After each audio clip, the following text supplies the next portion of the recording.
संवृतं पृषदाद्यं पशुगस्तागश्चक्रे वायव्यान् आरण्याग्राम्याश्च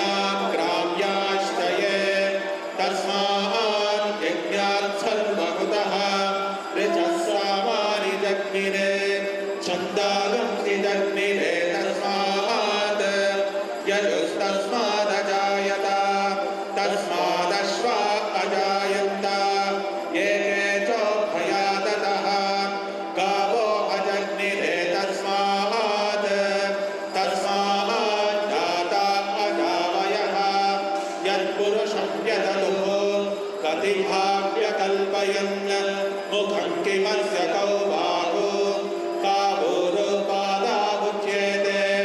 ब्राह्मणोऽस्य मुखमासीत् बाहुराजन्यः कृतः ऊरो तदस्य यद्वैश्यः पद्भ्यागुं शूद्रो अजायत चन्द्रमा मनसो जातः चक्षुः सूर्यो अजायत मुखादिन्द्रश्चाग्निश्च प्राणाद् वायुरजायत नाभ्या आसीदन्तरिक्षं शीर्ष्णोऽद्यौ समवर्तत पद्भ्यां भूमिर्दिशः श्रोत्रात् तथा लोकागम् अकल्पयन् वेदाहमेतं पुरुषं महान्तम्